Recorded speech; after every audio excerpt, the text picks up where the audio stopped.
ભરૂચમાં જનગણના 2027 અંતર્ગત સ્વગણતરી પ્રક્રિયા શરૂ કરવામાં આવી છે। વધુમાં વધુ નાગરિકો સહભાગી બને તે માટે તંત્રએ અપીલ કરી છે। જનગણના 2027નો પ્રારંભ સર્વગણતરી પણ શરૂ થઈ। ભરૂચ નગરપાલિકા દ્વારા કરાય અપીલ, સહભાગી થવા અપીલ કરાય। 31 મે સુધી ચાલશે પ્રક્રિયા। ભારત સરકાર દ્વારા હાથ ધરાનારી જનગણના 2027 અંતર્ગત શરૂ થયેલી સર્વગણતરી પ્રક્રિયામાં સહભાગી થવા તંત્ર દ્વારા અપીલ કરવામાં આવી છે।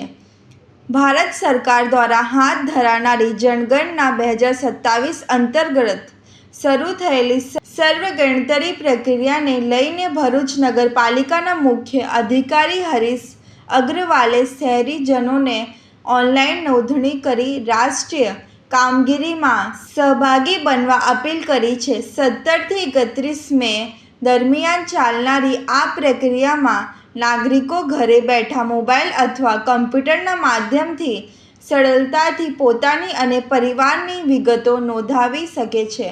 તેમણે જણાવ્યું હતું કે 17 થી 31 મે દરમિયાન નાગરિકોએ se.census.gov.in પોર્ટલ પર જોઈ પોતાના પરિવારની વિગતો ઓનલાઈન નોંધાવી શકશે।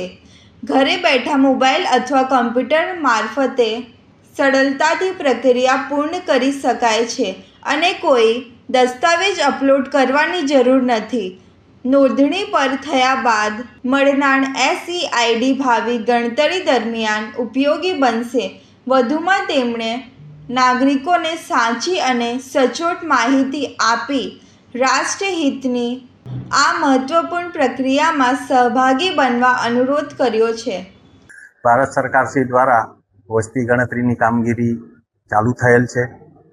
શહેરી વિસ્તારના ચાર્જ ઓફિસર તરીકે ભરૂચ નગરપાલિકામાં ચાર્જ ઓફિસર તરીકે મારે કામગીરી કરવાની થાય છે।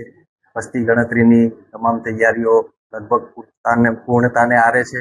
આ વખતે વસ્તી ગણતરીમાં વ્યક્તિઓ પોતે પોતાની ગણતરી ઓનલાઈન કરી શકે એવી ખાસ જોગવાઈ કરવામાં આવેલ છે અને નગરપાલિકા વતી